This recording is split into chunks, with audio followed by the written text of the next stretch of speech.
Awazobok sous présent aux funérailles de Sidik Tchedi, le 17 mai, il est présent avec Oulo Radio quelques jours après qu'il est sorti de la prison, ou en tant que journaliste sur un plan professionnel, un dimoun qui finit interrogé, un mois après, ou présent de ce funérailles. Mon pensée dit mon devoir pour venir rendre une visite à la famille, surtout ce garçon.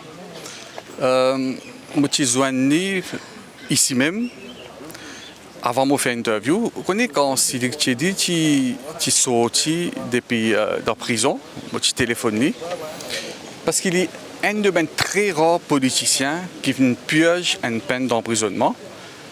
J'ai envie de faire cette interview pour lui raconter son vécu, son expérience, son épreuve en tant qu'individu qui connaît la gloire politique, mais après, fin bizarre, passe quelques mois en prison. J'ai envie de lui raconter ça.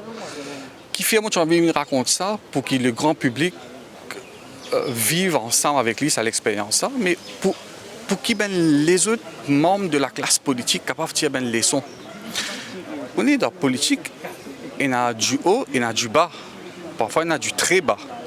Et parfois, quand nous avons des politiciens, cette pensée est éternelle.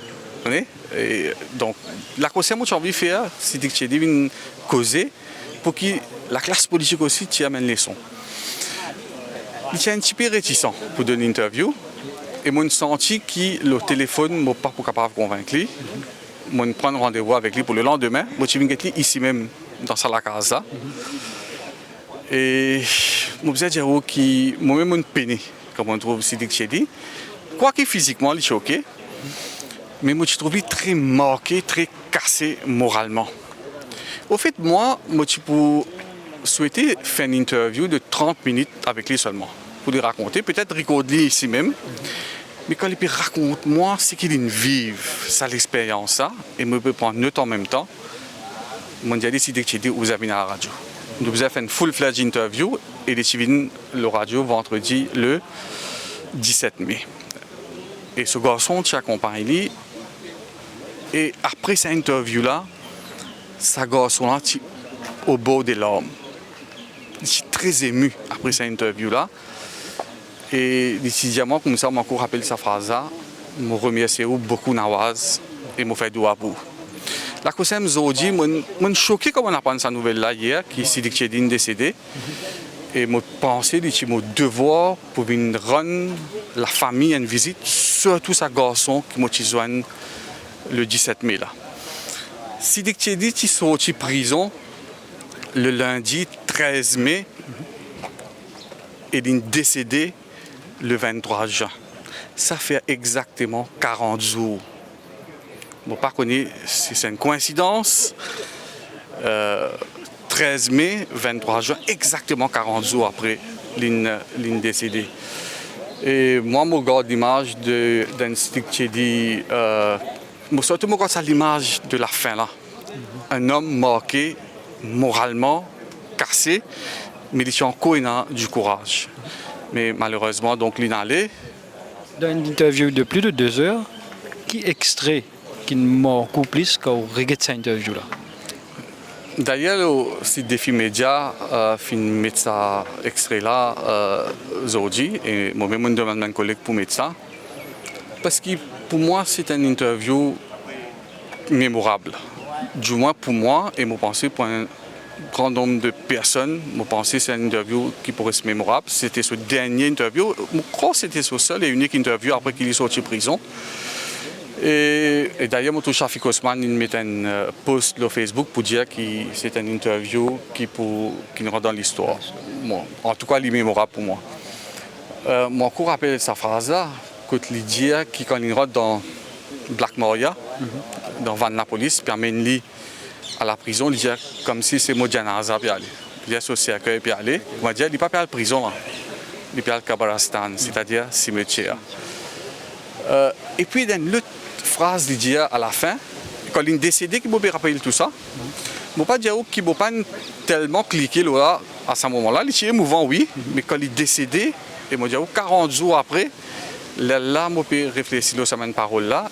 Il dit, vous connaissez, bon Dieu donne la vie à un enfant quand il arrive 4 mois dans le ventre de sa maman.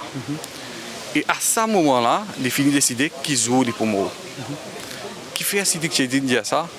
À ce moment-là, dans cette interview-là, bon, j'ai connu. Une dernière question. Pour un journaliste d'expérience, il n'est pas anodin où on invite Siddiq Chedi, un ancien ministre qui fait une purge, une peine de prison. Selon vous, quel est le message que Siddiq Chedi nous donne et quelles leçons les politiciens ont tiré de sa parcours qu'il nous fait là? D'abord, humilité. Il ne faudrait pas nous penser, nous, éternels, de ça la terre là, et certainement pas éternels en politique. Vous connaissez, la politique, parfois, elle est bien cruelle. Et on trouve, quand Siddiq Chedi gagne ben démêlé avec la justice, il gagne ben déboire, parce qu'il y a beaucoup de monde autour de lui. Alors, quand il est ministre, tout le monde peut envelopper par lui. Ça, c'est la première leçon. Deuxième leçon, il fait bien attention quand on traite ben dossier. 10 ans, 15 ans, 20 ans après, un dossier qui a rattrapé et on est capable mal terminer les derniers jours de la vie. Maintenant, Siddiq Chedi, moi, je ne suis pas là pour dire, la Cour finira son verdict. Maintenant, le seul juge est Dieu. C'est le Créateur qui peut dire. Et moi, je fais la prière pour lui, qui, bon Dieu, pardonne son péché et donne une bonne place dans le paradis. C'est aussi un message qui du monde sur l'amour, par connaître quand va arriver. Dit-il radio, la population peut être là, peut y avoir une leçon, mais un mois après, l'amour frappe sans qu'il attende. Et ça, c'est la triste réalité, c'est la dure réalité. Moi, nous tous nous passons par là. Donc, l'important, c'est qu'il nous besoin d'une bonne conduite et nous s'aimer ici pour récolter là-bas. Merci d'avoir exprimé sur Informers. Merci.